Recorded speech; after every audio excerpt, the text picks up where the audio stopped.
On behalf of the Larchmont Mamaroneck Human Rights Committee, I welcome you very warmly, enthusiastically here today. Thank you all for coming. We're pretty excited because we have wonderful honorees, Cliff Wolf and Kay Francis Richards. We have, I should explain, Judith Johnson is a New York State Regent. She's our New York State Regent for this district. I think it's the 9th district. And she's been in place for about almost a year. Judith Johnson was, she got her start. We kind of have a claim on her because she really got started in Mamaroneck. She led the career education program at Mamaroneck High School and really developed some very innovative and good work helping kids find out how to get jobs and what to do and how to prepare. And then she was assistant principal at Mamaroneck Avenue School. And then she worked in the Department of Education in Washington during the Clinton administration. And then was principal, she's done so many things. She was superintendent in Peekskill for 10 years and was honored. She was the first African American and probably the first woman also to be given the honor of Superintendent of the Year. And I think that was in 2008. She was also honored as Alumna of the Year by her college, Brooklyn College. If I talked about all the awards that she's been given, we'd spend the whole day here. But we were very thrilled to have her. However, right at the last minute, her closest friend, Patricia Simmons, who's the principal in Rockland, died unexpectedly. They knew she was very sick, but they didn't expect her to die. And so Judith was with her, and Judith is delivering a eulogy at this moment in Tarrytown. Oh my gosh. So what she offered to do was to provide a videotape. So yesterday, because of who she is and her connections, BOCES at the campus of Valhalla, students and teacher there made a wonderful videotape only yesterday of her speaking to you. And we'll have that videotape, which is less than half an hour, and then we'll come back together, and then we'll give the awards to Kay Francis and to Cliff. Okay? I'm really pleased to be here today in the TV studio of the Career and Technical Education Program at Southern Westchester BOCES.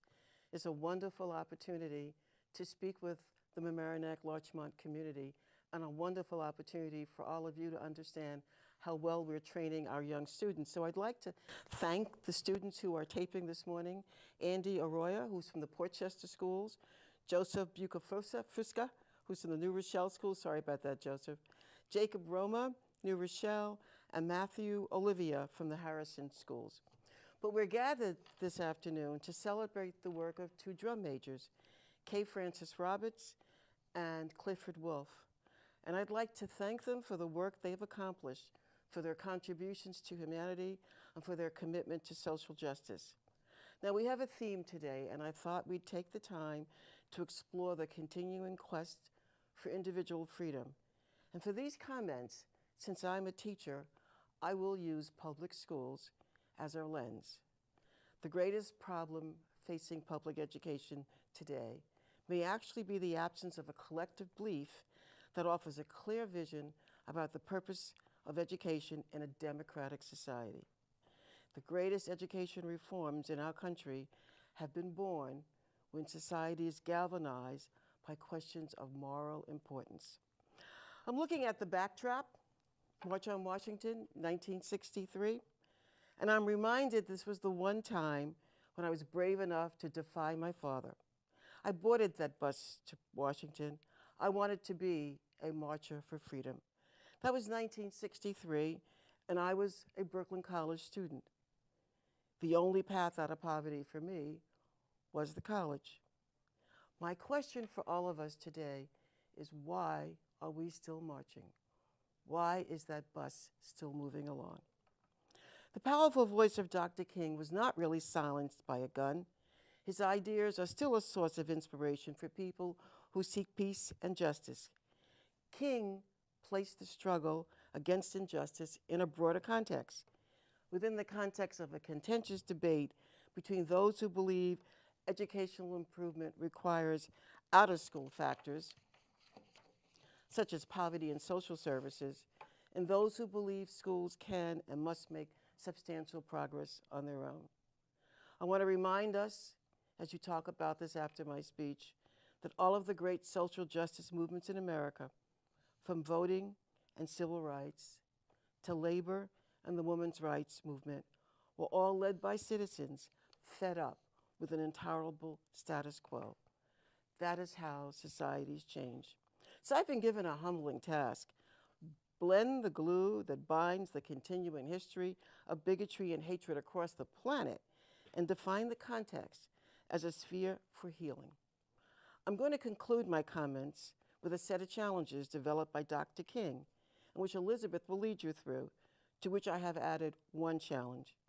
Your homework is to expand on that list of proposals and to think about whether or not his proposals and challenges have any chance of ever being implemented. Dr. King linked the struggle for freedom and equality of African Americans to the struggle of other people around the world who all sought the same goals. The intent of my brief comments is to encourage us to view hateful attitudes, assumptions, and behaviors through the lens of history, so we can gain a greater understanding of the impact of centuries of oppression in all its iterations and what that has had on our lives. The life stories of freedom fighters remind us of the constant need to be vigilant and to be prepared to confront hatred and bigotry whenever and wherever it surfaces. So let's start this journey.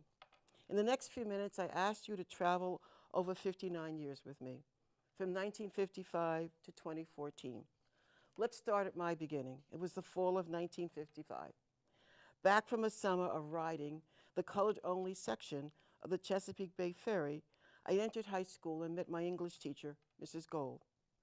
At the same time, the battle for civil rights was beginning to reach national news, and I, a poor black kid, had been admitted by oversight into a class of white kids who tested gifted. I found myself a curiosity. Seems the scheduler had used my test scores to assign me to the class, but she forgot to check my ethnicity. They explained this conundrum to my mother, and they decided to let me stay, assuming, I think, that I would quickly fail. After all, Brown versus Topeka Board of Education was still headlines. However, my English teacher, Mrs. Gold, was not going to let that happen. So the first lesson, every child needs to know there is an adult who cares and who will serve as a cheerleader, or as Dr. King often uttered, a drum majorette for freedom. So follow me on my first yellow bus trip. It was actually from Brooklyn to Manhattan. We boarded this trip to a place called Broadway to see a play that interpreted a book we were reading.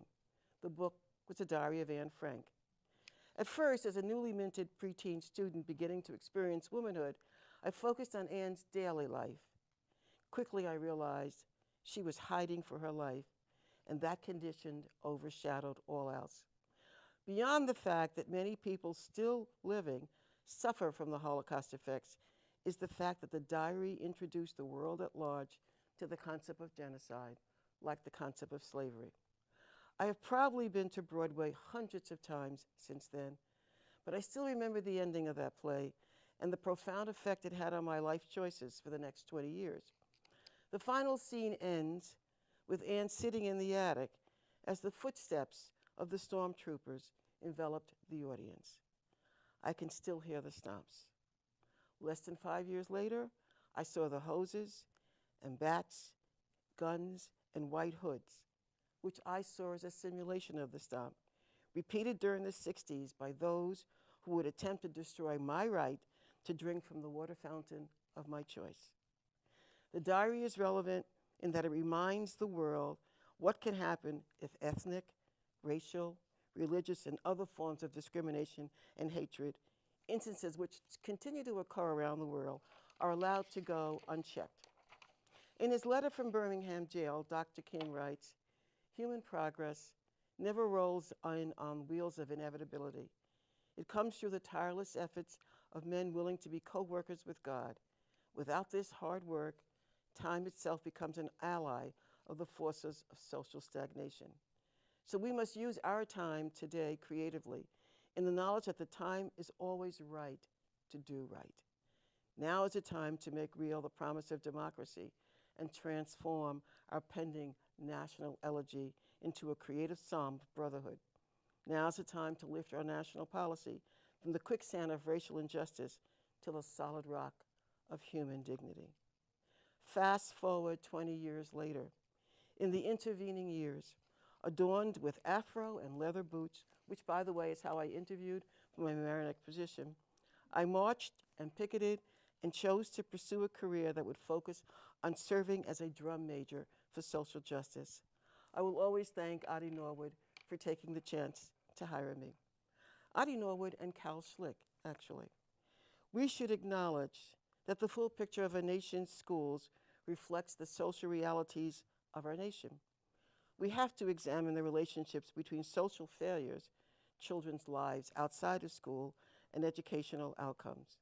The reality is that in the United States is that persistent educational achievement gap. What has happened is it's generating a massive waste of both human talent and economic potential. And the darkness has reached the once secure boundaries of the middle class. That's us. There are no neat and tidy solutions to the crisis facing America right now, but we're just tagging some bodies as worthy and others as damaged. Those bodies reside in our homeless shelters and with greater frequency in our prisons. Can we turn this ship around? Can public schools be the vehicle? Can we ever exert the energy and the moral will to make it happen? Do we want to restore the principles of democracy for all without distinctions of birth conditions or zip codes? Whenever men and women are persecuted because of their race, religion, or political views, that place must, at that moment, become the center of the universe. Is that a radical thought? Let me try one more. Schools are really about nation building. Schools remain the only public institution constructed for the public good. Schools are probably the only shared experience that unifies most Americans. I hope as an educator and as a member of the Board of Regents that we will not raise a new generation of adults who have high intellectual quotients but low caring and compassion quotients, who have highly developed technology skills but poorly developed consciences, who have a giant commitment to the big I but little sense of responsibility to the bigger we. With access to the massive library of disconnected information available on the internet, but absent a moral context to determine its worth, with more and more knowledge and less imagination, with more and more worldliness and less wonder and awe for the everyday miracles of life. That's really the role of the Board of Regents. So welcome to the new normal. The new education reform bubble, formed by the government, corporate business, and the media. They're filled with hype and unproved optimism. Let's examine why Martin's dream is still a dream deferred. There are voices that tell an entirely different tale of what public education can be. While corporate education reformers declare an impending educational apocalypse, the author, Paul J. Thomas, sings of promise, sings of an educational system that does not accept poverty, that no longer marginalizes or maligns those mired in poverty. He wants to create a system, a public school system, that refuses to tolerate poverty. And that's really my theme for Dr. King. Poverty exists and poverty matters. That's why the dream is still deferred. Children are born into poverty. The achievement gap is a reflection of an income gap, which is really a reflection of a loss of hope.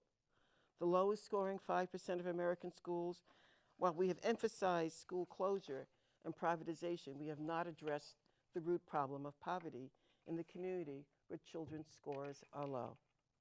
If we're going to make a difference in the classroom, we also need to make a difference in the lives of all these children, many of whom struggle against the debilitating effects of poverty and trauma.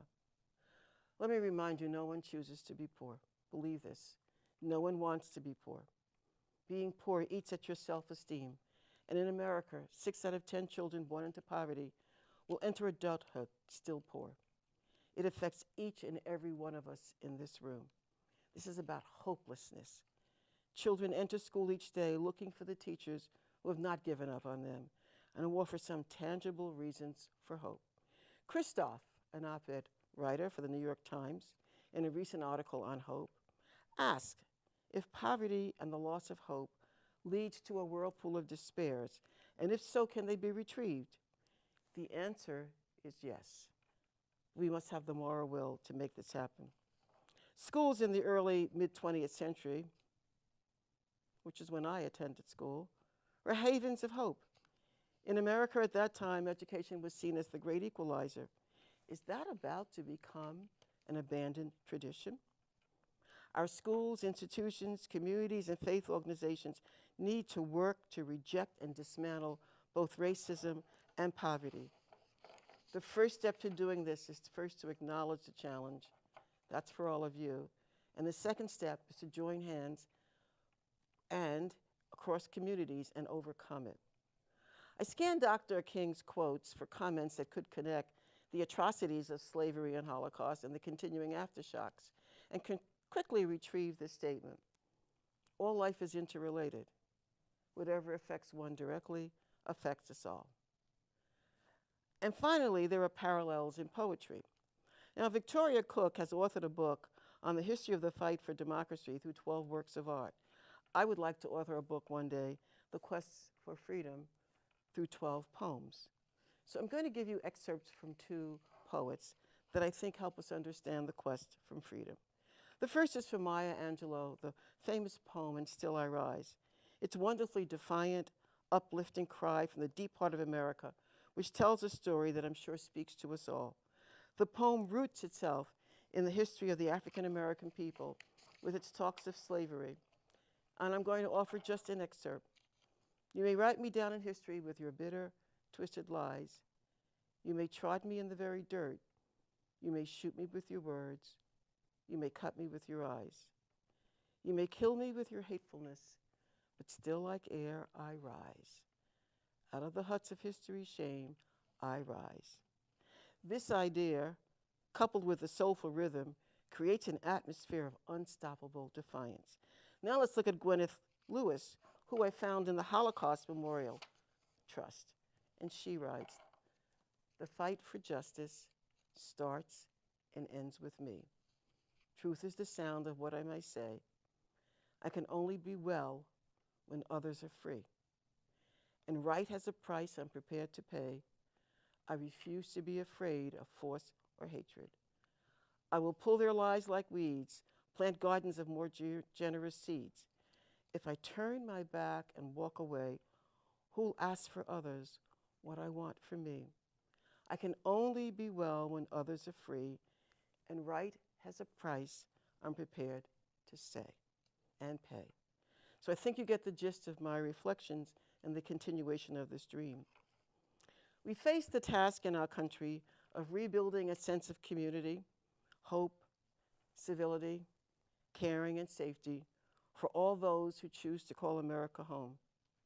Our children, their spirits fragile and in formation, need to embrace hope and a sense of security and a belief in America's fairness and in their ability and right to dream, that's still a very important word, about and work towards a future that is not characterized by a loss of spirit or ethnic atrocities.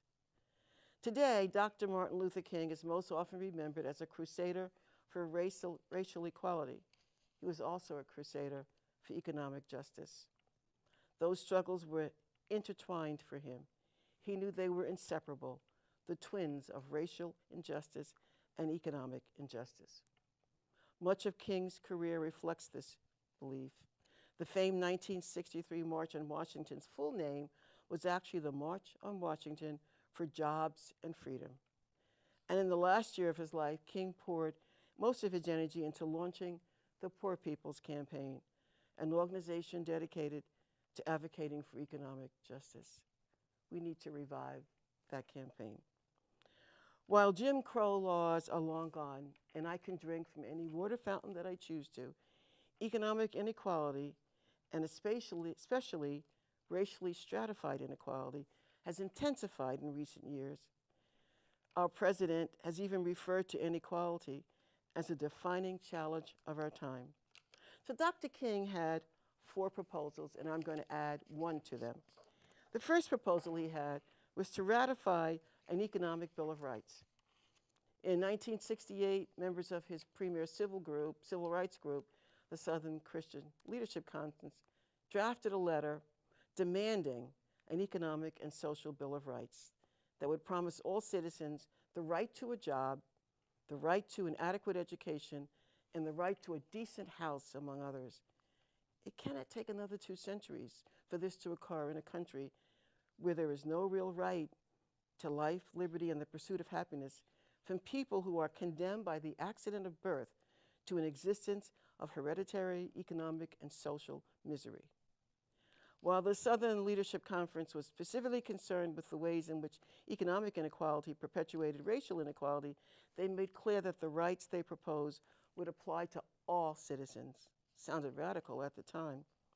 The second was to guarantee everyone a basic income, no strings attached. King believed that every person was entitled to a livable income, whether they worked or not. In his 1968 book, Where Do We Go From Here? Chaos or Community, he called for unconditional cash transfers to every American citizen. These cash transfers wouldn't just be enough to scrape by. King thought that a guaranteed income must be pegged to the median income of society, not at the lowest levels. Now, we all know what needs to be done to provide the escape hatch from poverty. We know that. We know the role schools play in providing that escape hatch. The question is not what is to be done. The question is, do we have the will to do it? His third proposal was to build a powerful labor movement. King spent much of his career working with labor unions while also working to push them in a radical direction. At the time of his assassination, he was campaigning in Memphis, Tennessee, on behalf of the city's striking sanitation workers. He delivered his final address, the famous "I've been to a mountaintop" speech, to a crowd of predominantly black sanitation workers and supporters, and he supported their right to form a union. The 1968 Memphis strike was not the first time King had reached out to support the labor movement. He'd been delivering speeches before crowds of union members for years, calling for greater cooperation between the civil rights movement and the labor movement. The labor movement, if it is to remain vital in the 21st century, needs to raise the standard of living for all workers, not merely those under contracts. As the relative numbers of members of union drops, the strength of labor will fail if it does not become a social force, pressing for greater dimensions of wealth distribution for all those who labor. His fourth recommendation was to guarantee a job to anyone who can work. I feel so strongly about this one. The very first right enumerated in the Economic Bill of Rights was the right of every employable citizen to a decent job. The unemployable rate in this country, while pegged at under 5%, is really much higher than that. We have no idea how many people have stopped looking for work. So he talked about a guaranteed income for everyone, and for those who are willing and able to work, a guaranteed job. I'm hoping that a specific number of jobs is set forth. We do need a program to abolish unemployment. There's lots of work to be accomplished in this country. Now, I added a fifth. Invest in universal early childhood programs.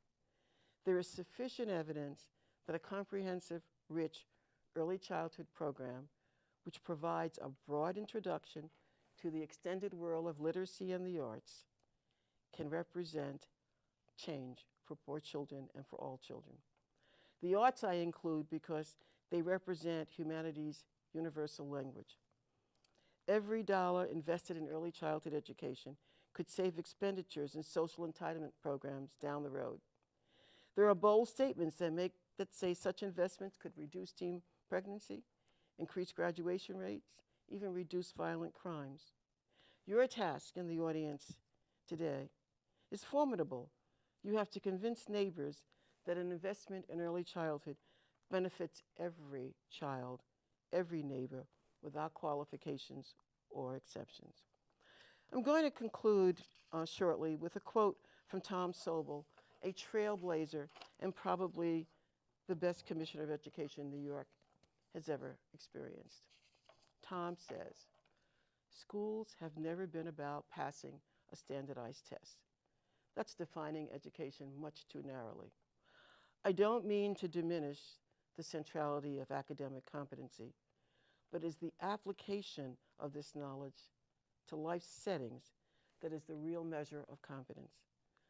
From the beginning, our schools have been about character as well as competence, about wisdom as well as knowledge, about democracy as well as individual achievement. Schools are places where young people come together to learn, and it turns out that the coming together is as important as the learning, or rather, the coming together enables a different kind of learning, the kind of learning that has to do with getting along with others, with learning how to be a member of a group, with a sense of identity and a personal awareness that one is part of a society and a human condition vastly larger than oneself. If we ignore these principles, we ignore them at our peril. I'm a teacher, so I have left you with a homework assignment that Elizabeth will lead in the conversation that follows this video showing. And I conclude with Dr. King's comments around the homework assignment. The ultimate measure of a man is not where he stands in moments of comfort and convenience, but where he stands at times of challenge and controversy. Faith is taking the first step even when you don't see the whole staircase. Our lives begin to end the day we become silent about things that matter. Your challenge is to remember that while we commemorate the life of Dr. King, the bus continues to roll, the dream remains deferred, and the challenges are still ahead of us.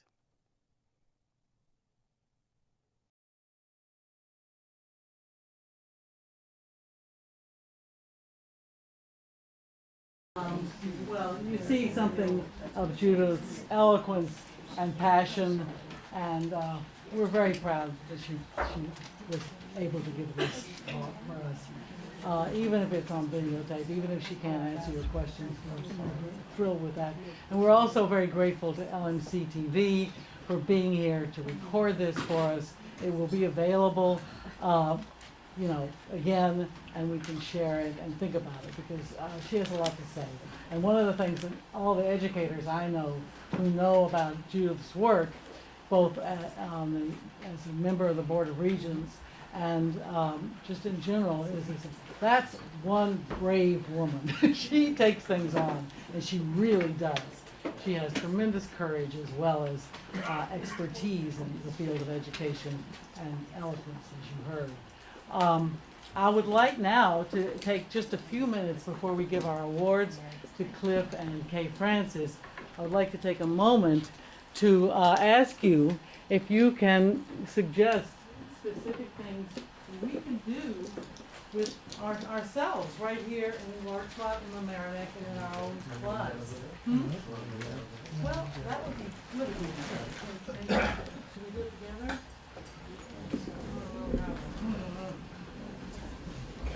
Got it?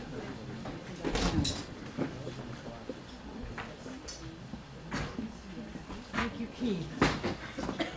Good? Yeah, that's good. You're amazing. Now we have to reassemble it. But it's good because it gives you a moment to think.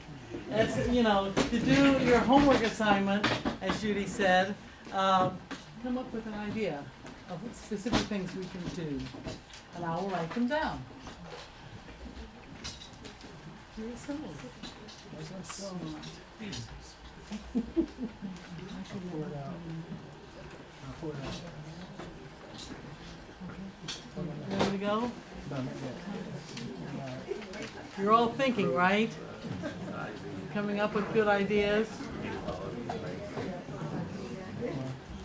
I especially liked her, here's one on this side. I especially liked her emphasis on universal early childhood education. You know, study after study after study shows that high quality universal childhood education makes an enormous difference for everyone. And why not? You know, we can do it, we can afford it. The costs of not doing it, as she says, are much, much greater. So, as a country, as a community, as followers of the amazing Keith Geiser, who reassembled this, thank you. I would like to ask for suggestions of things, specific measures we can take to further the goals Judith expressed and the goals of Dr. King. Because they are still radical all these years later, they really are. Our questions about them, challenges. Who's going to be first? Yes.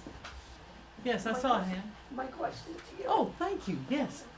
My question to you is, when you say to make it a difference, are you saying on a large scale that would include the government as far as schools are concerned? Public schools? I think both. I think we need the bigger picture, and we need this, you know, specific right here, now and now picture. But the thing is, right now, our public schools don't have the funds to function the way they once did. Okay, our public schools are not funded. Right. Yeah, are not adequately funded. I'll just write a shorthand. So we can support school budgets, we can support public education generally, education for, because that's what public education is, education for everyone. Education for everyone. Yes. Even in our high tax-paying community, they gave the pre-Ks away out of our school budget. I don't know if you know that this year. I think I'm accurate, because they couldn't fund it within our own school budget. So certainly, I mean, the Great Head Start that started was in the 60s, which was funded as a comprehensive program with health, with job training, with, I mean, Yeah. that should be brought back universally around the country. Yeah. Elizabeth, can you repeat? People in the back cannot hear. Yes. Can you repeat? Because people don't. Yes, I'm trying. I should have done that. I'm sorry. Naomi points out that even in our own school district here, money for pre-K was taken out of the budget. Right. Was removed. You know, we could bring back, as she said, bring back, you know, a full Head Start, which was an amazingly successful program, and it's been really cut back a lot. Hold by a thread. Marlene. I think the most important thing that Judy said was, talked about, was the fact that public education was the one place where everybody got together in this country. And I think there are probably a lot of people in this room who wouldn't be living in Larchmont and wouldn't be as successful were it not public schools all over the country. And that, I think, is something that we have lost. The concept that in this country, it's public education that's really made a lot of people who they are today. Yes.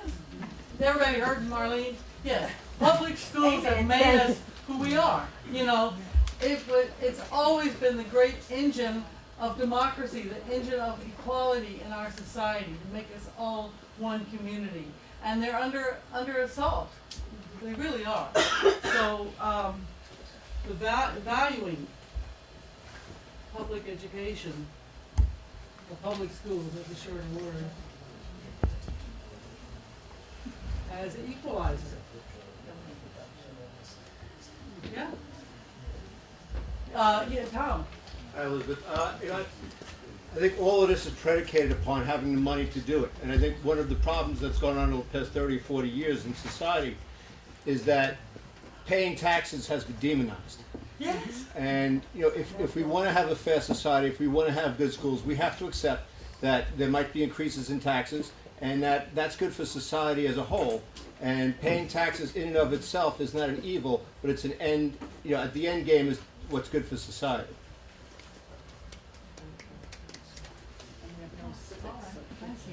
I'm glad to be Elizabeth's lovely assistant as she can facilitate the conversation and help us to move along to our next segment too. Yes, I understand. Yes, I think it's a terrible, I would use the word crime, it's a shame that to demonize taxes. Thank you, Tom. I mean, taxes support schools, libraries, roads, police, hospitals, all the things that we all benefit from. We're one public community. Yes. I would say to make the curriculum, the public school curriculum, accessible to all children of all abilities. Yes. Many of the children don't have access to the Regents test, and what I mean by that is it accommodates some things and it doesn't accommodate all disabilities. So if you want everybody to be on a level playing field, then you have to make the curriculum accessible for every student. And that also means giving the teachers and the administrators the tools that they need to make that happen. And there's never really a plan. You see the numbers of the disabled students, and they're abysmal really for a lot of, if you look at the numbers overall all over for the state. But I rarely hear a plan of how to make everybody at the level that they should be. Did everybody hear that? That's really very important. I mean, one of the problems with private schools, and I've spent a lot of time at private schools, is they can cream. They can pull out the easy kids and take them and leave the others for public schools to struggle with. And then the public schools are denied adequate funds to help those kids who really need the special help. I think right here in our community, we can approve the inclusion of the health facility in Mamaroneck Avenue Schools Yes. that can support the health of kids who need access to that care and therefore improve their ability to learn and achieve in the public school environment. Yeah, they need it right there. It's open door program at Mamaroneck Avenue School. It's a really urgent, immediate need. I couldn't agree more. Thank you. I want to piggyback on that statement, and that is when we made passing the regions a qualification for high school graduation, and we gave a very poor substitute for children who also ran. And I remember, as a product of the New York State, New York City public schools, you did not have to pass the regions to get a high school diploma. That was one thing. And the second thing is we had other ways. We had the World of Work qualifications, or what we used to call vocational education, which I know is outdated in this old form. And we had the general diploma for people who wanted to do other kinds of things. And we really do not have any alternatives for kids who are not Regents bound. And I think that is one of the stickiest points of getting a high school diploma. And I'm sorry our Regent isn't here to talk about that today. She's very, very strong on that particular issue. Yes. I'm sorry to point out. I think Yes. one thing that families, particularly with As young loud as you children- can, we can children, save time. Stand up, makes it much easier. One thing, Stand back. one thing that needs to be addressed is support for families of young children, particularly working parents, getting their kids to school and home from school, maybe after school programs, maybe early morning programs, which would also include support from employers and industry. That's, just supporting families. Yeah. Hardworking families. Flexible schedules. Flexible schedules, systems for after school, all kinds of Just getting your kids to and from school is difficult for some families. Yes, absolutely. Yes.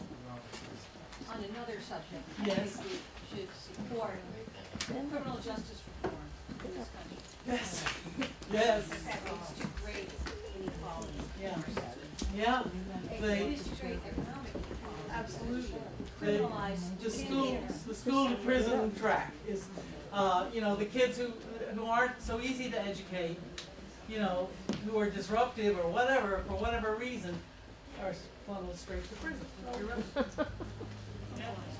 It's not good. Elizabeth, I don't know what it means. We have space perhaps for two more. It's amazing the power of this. Resource. But nonetheless, if we could, as we wrap it up with just a couple more, and then we'll move into our. Thank you, Robert. You have a few in the Yes, back. I saw another hand. Yes, yes. Jane Moran. Jane. I always have something to say. I've been doing it for a lot of years. I've just been the one always talking about whatever we're talking about, whether I know anything about it or not. But here is something I think I know about. If not from being on the school board for 14 years, for being a teacher of early childhood education, but from having two children who couldn't read or write, who are terrifically gifted in many ways. We don't respect other kinds of abilities and gifts. And then when we all grow up, we need mechanics, we need people who can use their hands, we need people who can dream up architectural plans and whatever. And they don't need to read or write before they can do these things. They can do these things, and then reading and writing hopefully will come later on.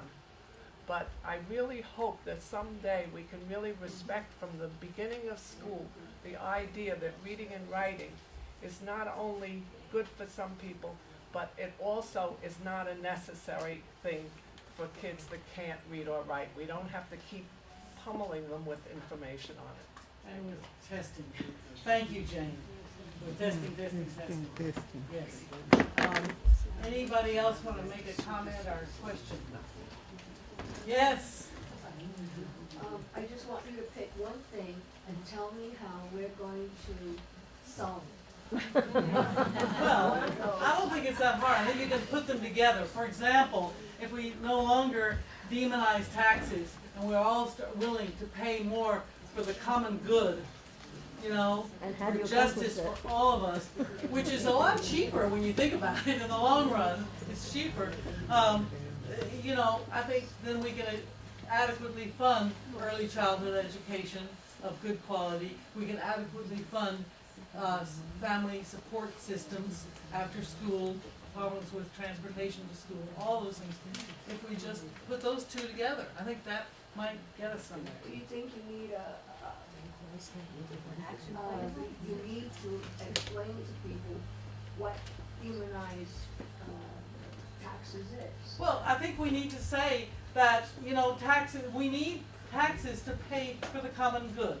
We need to pay taxes for everything we all need. As many eloquent philosophers are saying, the last thing we need is what they call, what Michael Sandel at Harvard calls the skyboxification of society. Right. You know, you have your own police, your private guard, you have your own gated community, you have your own private schools, you have your own this and that, and you don't bother with anybody else. That's not the way our country is supposed to be, and that's not the root of supporting public education. One more. Elizabeth, I think we need to prioritize. That's what we need. That's what this lady was saying. It's, Yeah. you know, if well, you value education, that goes on top. All the other comes after. Here's Accepting Catherine. taxes and supporting early childhood education. We can say that. One more. Catherine? Yo, Catherine, I didn't see you. Hold on, I'm gonna get up. I just wanted to repeat what Judith Johnson had said earlier, because I thought it was really a very profound notion that it's not just our intelligent quotient, but our compassion quotient. And really, when you talk about that, you know, doing this for the common good, you know, how do you reach somebody's compassion quotient? And I think actually looking in this room, I'm going to point something out that maybe we're not going to be all that comfortable with. But if you see that most of the people sitting on this side of the room are white, and most of the people sitting on this room are not white, you know, we need to sort of get to know one another, put names to faces, and that's where the compassion comes from. You know? How about that? Yay! I want to take a moment before we thank you, Catherine. That's perfect. Conclusion. My vision isn't so great, so at this point in my old age. So I'm looking around. Catherine Parker, who's our county legislator. I see George Latimer, who's our state senator. I see Tom Murphy, who's town councilman. Nancy Seligson, Jane Eney, Jane Elkins-Eney. Tom Murphy, Nancy Seligson. Who else is here? Marlene Colbert. Marlene Colbert. I'm sorry. Yeah. Ernie Odierna. On behalf of Congressman Elliot Engel. Thank you, Cynthia Miller, on behalf of our Congressman Elliot Engel. Valerie O'Keefe is here too. Oh, is Valerie here? Thank you. Yay. Steve Otis is here? You see, I can't really see well.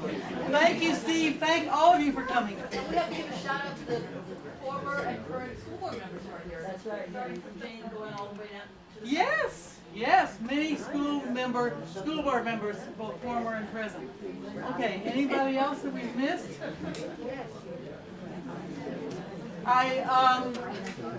As I say, thanks to LMC-TV and Kelvin Guevara, we have others, we can see these things again.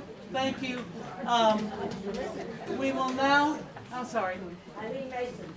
Me. Eileen Mason. Eileen Mason, thank you. Yes. Who else are you pointing to? What? I'm sorry. Robin Chinsky. Who else am I missing?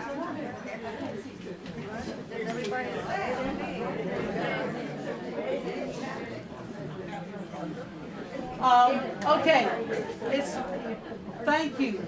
We now come to a very special, very important part of our program, and that is our awards to people in our community who have been exemplary in their work for justice, in their work to push forward Dr. King's legacy. And I think that Reverend Bill Crawford is going to speak first. Oh no, let's see. I think it's Keith Yiser is going to speak about Kay Francis Richards.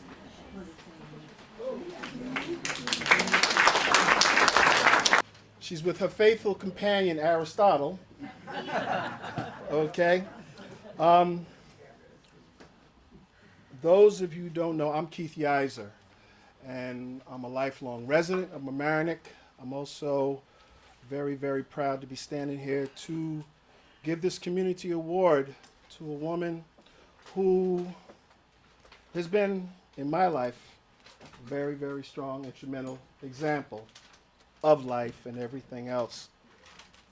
I'm going to read her biography, and it's a unique biography, so please bear with me. Kay Francis was born in Harlem, New York. When she was 3 years old, her uncle purchased land in the Rhinebeck area and built a house. The family moved from New York City. Kay Francis resides in that house today. The reason why I know, because in 1967, I became her next door neighbor.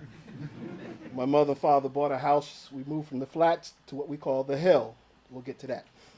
Kay Francis attended the Rhinebeck schools at F.E. Bellows High School, which is, F.E. Bellows, if those of you who don't know, was the original Rhinebeck High School. And it's now an elementary school, and they have the new high school over on Hornage Road. She was active in the Glee Club and a member of the National Honor Society. Upon graduating from F.E. Bellows, Kay Francis earned her bachelor's and master's degree from the Hunter College.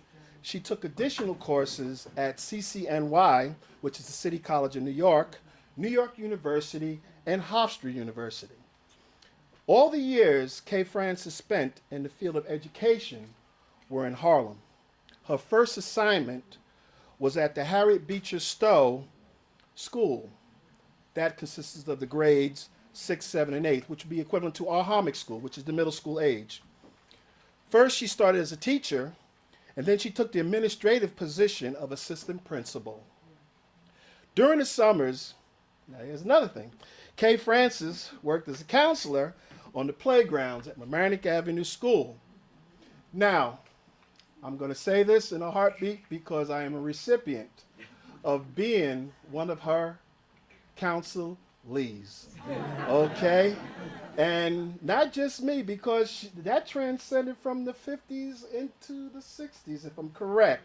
So therefore, there's a long line, and I say that wholeheartedly because that same school, summer recreational alternative, is the same thing that exists today as co-op camp.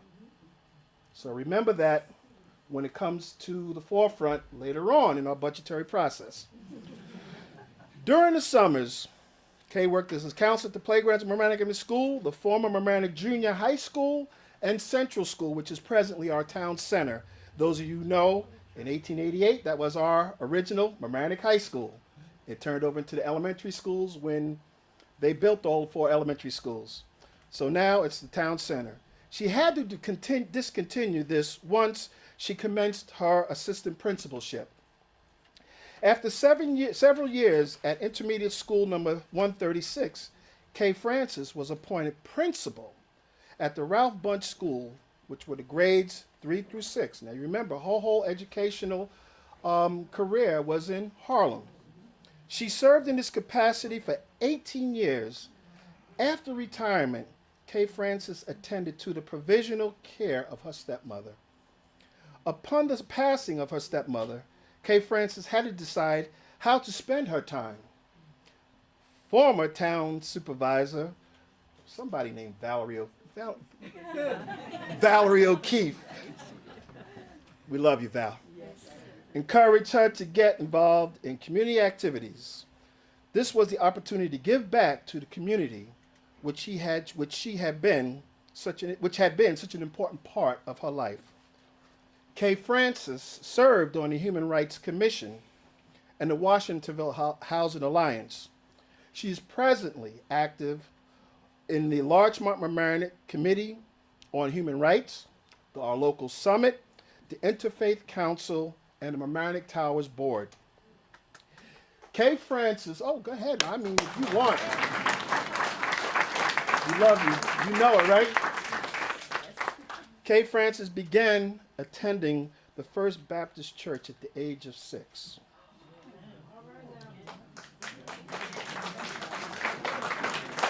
At 16, so you know that edifice is still there on the corner of Hillside and Howard Avenue.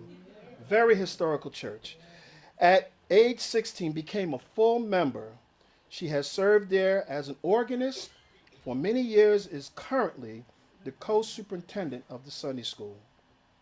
Kay Francis expresses her sincere appreciation to those in the Larchmont Mamaroneck communities who have touched her life in some way down through the years. And this is respectfully submitted. Kay Francis. Richard.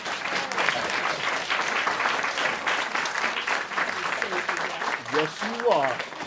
Do you want to stand behind the podium? You go ahead. No. Okay. I just wanted this time thank everybody that came out today to be with me on this occasion. When I was selected by the committee, I was really in shock. I really was surprised, and I thank them. I want to thank the members of First Baptist Church by Pastor Taylor, and the members that came out today to support me. I want to thank them. I see some friends from Barry Avenue. Thank you so much for coming out. See members of the summit, thank you so much for coming out. And also my cousins have come all the way from Englewood Cliffs, New Jersey. Yes. Mr. and Mrs. Reinhardt to be with me today. And again, I just want to say to everybody, 1,000 thanks for being here.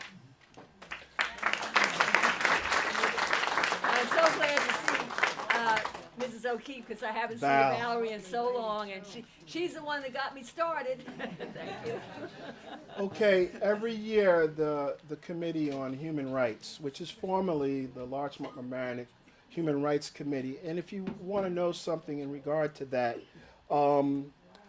Westchester County, we are a subsidiary of the Westchester County Commission on Human Rights. At one time, we were a governing body that had some meat and power. We have a former president, Robin, because I was on the board when she was there, and I'm presently still. But as a result, throughout New York State, they decommissioned most of the commissions of the township. So now we have what is considered the Westchester County Human Rights Commission, to which Mark Fang, he was our speaker last year, if you remember. And he's on 112 East Post Road. If there's any concerns in regard to human rights issues, we are not this sounding board as what we used to, because we don't have the bite in terms of the legal rights to do this. But we can be a sounding, how would you say, a referral or liaison to the human rights, where we can then take those referrals up to Westchester County. So human rights issues are still very important in our county, and if you can identify anything that's going on in regard to that, we ask you to. Now, going back to this, we then now exist as a commission, a committee, and we've changed our name. We are now the Larchmont Mamaroneck Committee for Human Rights. We're not the Human Rights Commission. So traditionally, and this award, another thing, was named in honor of the first commissioner of human rights, was Peter Fosick. Those of you who can remember him, dynamic individual in our community, really spoke up. And Ms. Parker, Congresswoman Parker, County Legislator Parker, thank you. Oh, well, we know something. Listen, George knows I've been putting him up to the presidency of the United States. So, you know, we acknowledge, I know what you were saying in terms of the example of the division of the room, but the example of what we do and how we do here in Mamaroneck and Larchmont is a prime example. And as one member of First Baptist told me, that they were sitting on that side of the room for the support of their leader, okay? But I also acknowledge the fact that that is very true, that before that statement becomes a true statement, we have refreshments and everything else, and that's when the whole room will mingle, and everybody will say who they are and where they are from and what their affiliation is. So Catherine, thank you for jump-starting that. But Peter Fosick is the award. I was very happy to receive this award in 1998 from our community. And I'm very happy to say that we give this award to Kay Francis Richards. It says, "She lives the dream." Thank you. Please go.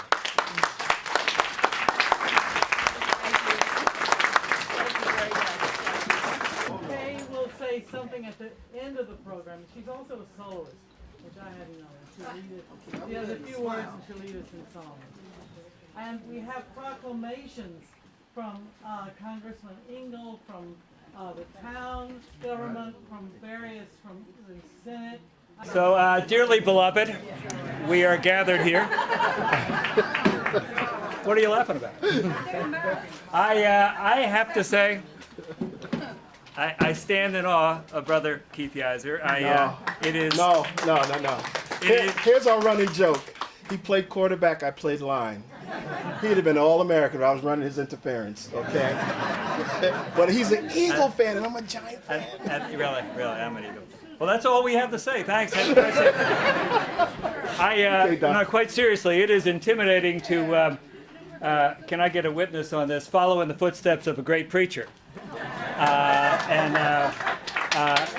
Eloquent and profound is Brother Keith Yeiser, and I'm very grateful to know him and to have our lifetimes overlap, and to stand with him along with the members of the Committee on for Human Rights, as you see those names noted in the program. I want to, as Keith picked up on it, hearken to something that he referred to. A shout out to Catherine Parker, as she noted just how we are seated and assembled here. And I really think Keith noted it in a very good and special way, because the folk who have come from First Baptist Church, standing with and with great thanks to God for their sister Kay, came here really early and claimed those seats. And even with more time, I was waiting for the choir to rehearse. And along with what Congresswoman Parker, I said that, noted. I know, she's County Assembly, whatever, but this is a little bit of a political statement. I'll stop there and move on. That is to say that Catherine called attention to that in a special way, and it's really something of a segue that could invite us, as Dr. King might have pointed out and did, that 11 o'clock or 10 o'clock on Sunday morning has been the most segregated hour in America. And so, you know, what I take that to mean is, I mean, here is an invitation to us across our lines of demarcation, of boundaries and borders and delineations, such that we need to cross the thresholds and gather in and with our brothers and sisters across those lines of distinction and whatever. And let this be an invitation to do just that. Now, amen, amen, indeed. I thought it was Sunday morning, and it could very well be. What I would like to do is to note that as something of a segue into what I'm about to say about our brother and friend Clifford Wolf. And Cliff, if I could ask you to please come and stand with me. And as I do,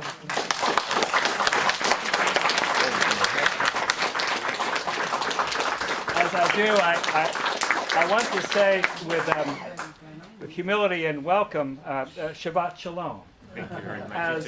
As you are here, a member actively of your congregation at the Westchester Jewish Center, it's not without some sensitivity, although it has been without some sensitivity to Shabbat in the life of the Jewish community, as we are gathered in that time of Shabbat from sundown last night to sundown tonight.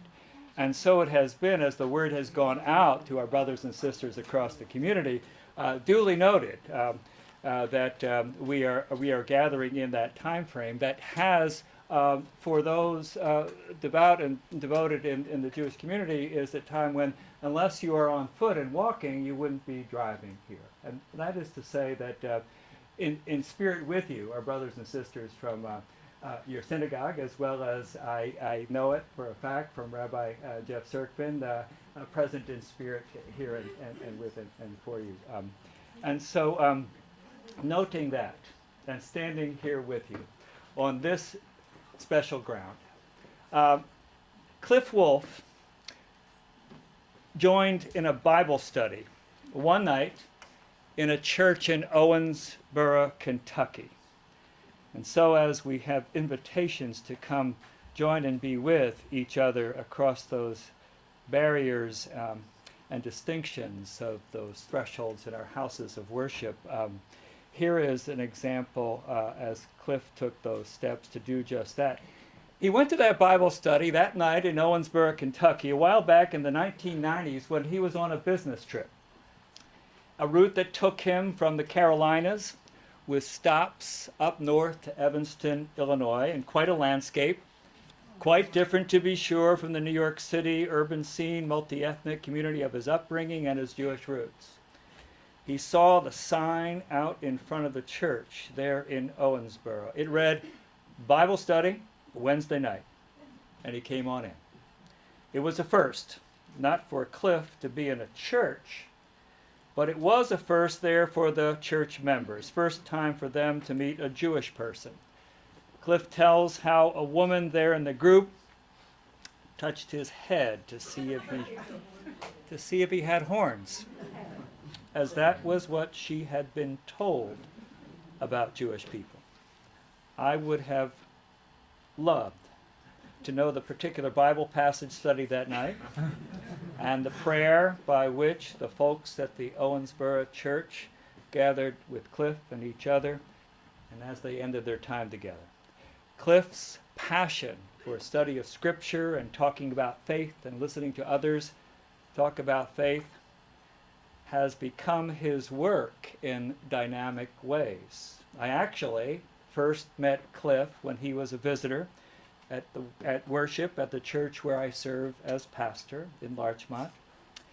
And while Cliff is active at his synagogue, the Westchester Jewish Center, himself an Orthodox Jew, he can often be found on Sunday mornings at various churches and other houses of worship.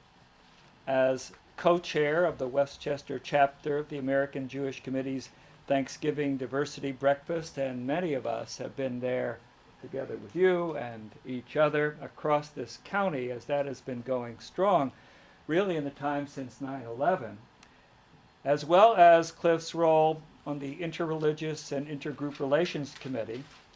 Cliff has been impassioned about engaging people across our communities, breaking down barriers, and encouraging honest conversations among those of different faiths and traditions.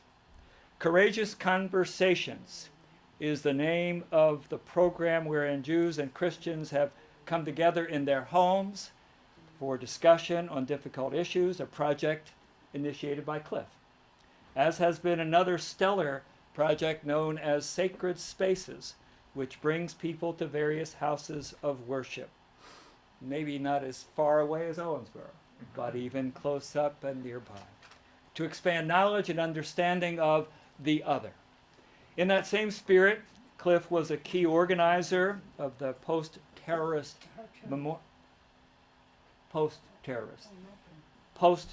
not a pro-terrorist, post-terrorist. That post-terrorist memorial community event in Larchmont at the French-American School shortly after the Charlie Hebdo attack in Paris, just about a year ago. Cliff also helped organize a similar event at the Mount Hope AME Zion Church in White Plains after the murders at the Emmanuel AME Zion Church in Charleston, South Carolina, back in June. And an upcoming event, Let It Be Known, great organizer that you are, and I've learned from you to do this. It's a shout out, people, about an event upcoming on February 21st. Yes, Cliff has a distinct hand in that. It will be entitled We Walk Together, a Multi-Faith Service for Victims of Extremists, right here in the neighborhood at the Westchester Jewish Center.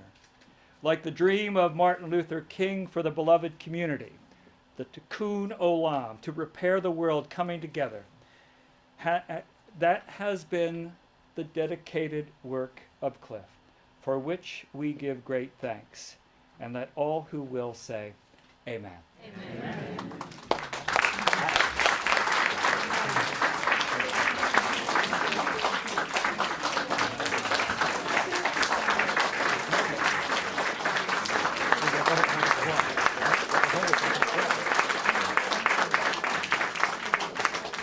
And so we're glad to hear a word from you, brother, because your voice is important among us and to us.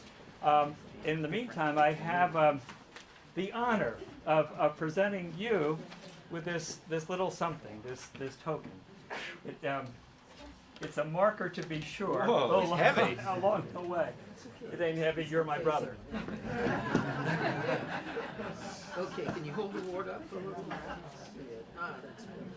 So I was initially very intimidated to be here. I'm used to spending my time with pastors and rabbis, and now here I am with all these educators and politicians. It's a little different, but the group that I'm with, American Jewish Committee, does everyone know what it's on? One of the 162 Jewish organizations here in Westchester. So I'm sure it all rolls off the tongue. And we actually have the past president, the immediate past president of the Westchester Jewish Council, Ron Burton, here, who was overseeing those 162 organizations in a manner of speaking. But it's actually the oldest civil rights organization in America. It was founded in 1905 by a group of Jewish people who wanted to protect the civil rights of the Jewish people.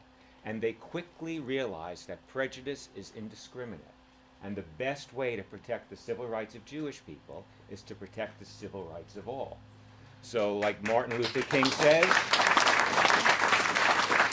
injustice anywhere is a threat to justice everywhere. AJC was among the leaders of the Jewish community marching together with Martin Luther King those decades ago, and we have continued in that vein to reach out to other faith communities. We were talking about before, Sunday morning, or maybe in my case Saturday morning, is the most segregated time in America. And I'm not trying to revolutionize that or change that.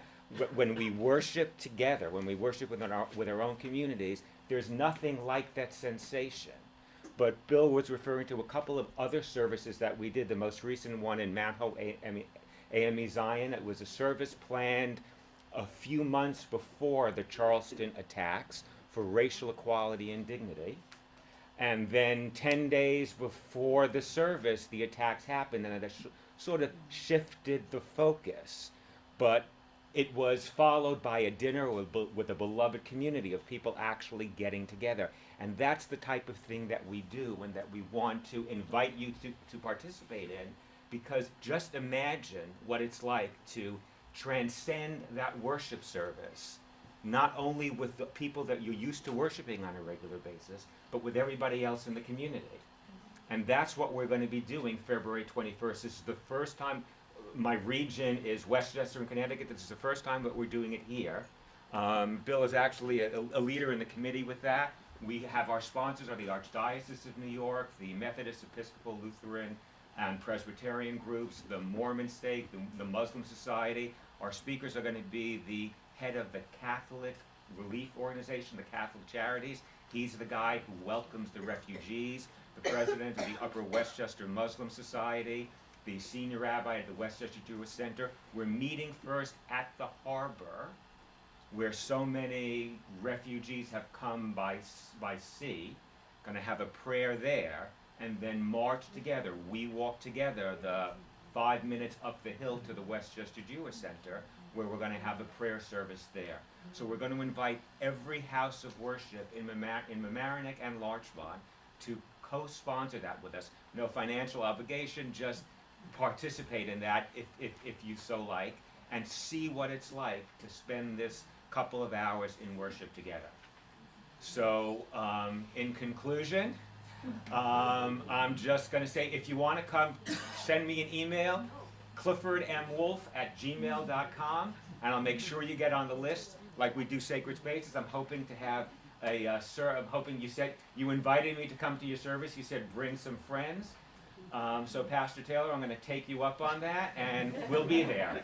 As a matter of fact, the person from AJC who chairs that program happens to be sitting in this room, a woman named Harriet Zeller.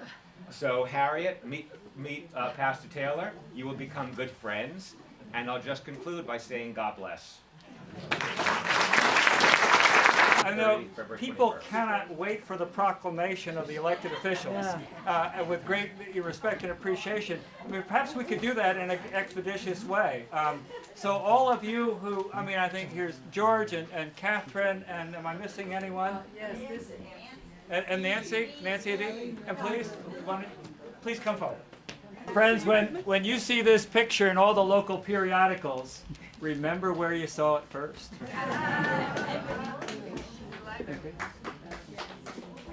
Great. Okay. George? Okay. You have, many of us are going to recognize you. I'll keep it short. I will say, just very briefly though, a couple days ago I was opening the newspaper and I saw an obituary about a person by the name of Patrick Harrington Jr. Now you have to be of a certain age, and I think everybody in this room is of that age, who remember who Patrick Harrington Jr. was. He played the superintendent on One Day at a Time, which was a sitcom with Bonnie Franklin. Why do I reference that? Because it made me look through the newspaper and think about how much space is attended to in our society towards celebrities who are either in movies, television, music, sports, models, and how much attention the society gives to that. And the frustrating part can be when you see about the life of Dr. King, who moved a nation, then you wonder, what can we do as individuals? A woman down here had a question, what are we going to do this? Kay and Cliff have done that. And there may not be a day set aside for them as there is for Dr. King, but for those of us who know them and know what they've done, that's what today is about. Congratulations.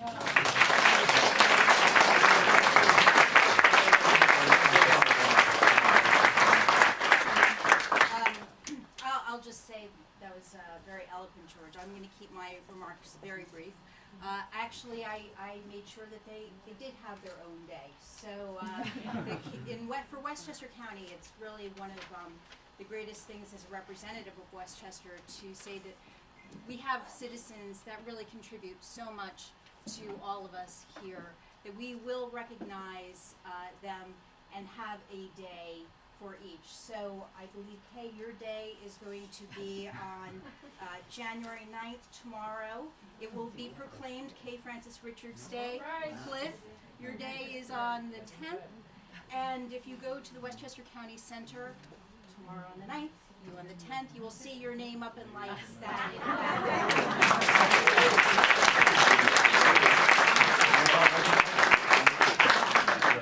Thank you very much. This is what makes my job special on behalf of the congressman, is because when we give out these certificates, I get to meet people in our community that really makes it work. And this is what you call true American. Certificate of Special Congressional Recognition, and this is presented to Cliff and Kay, in recognition of outstanding and invaluable service to the community.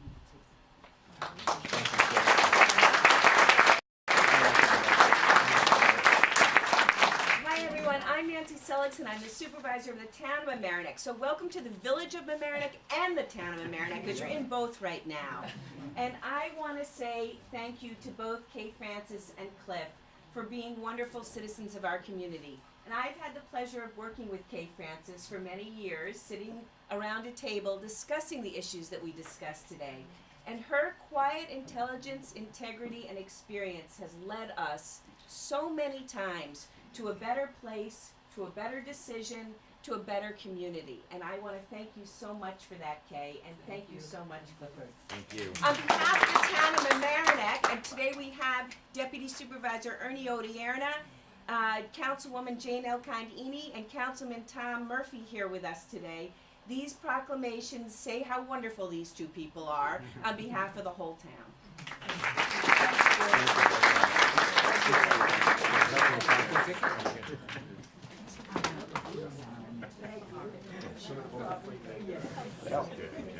It's an honor for me to close, and I just say that there were a number of comments about the room earlier, and I'll tell you what I see.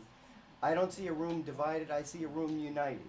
Because we are here to honor Dr. King and his living guidance and teaching to us. We're here to honor Kay Francis and Cliff. We're here to honor Judith Johnson, who George and I helped seat Judith Johnson on the Board of Regents, and she is more than a member of the Board of Regents. She is doing a tremendous job to protect and enhance the education of kids all over this state. So we are very lucky, and Judith started her career here in Mamaroneck, so we're very honored with that. But I see a room united, and if there's a divide, it's those that aren't here with us. We are all here together.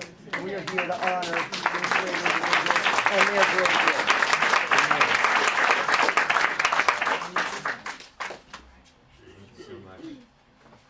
I could say what an honor it is to be receiving this together with Kay. I'm really very humbled by that. Thank you so much. Thank you.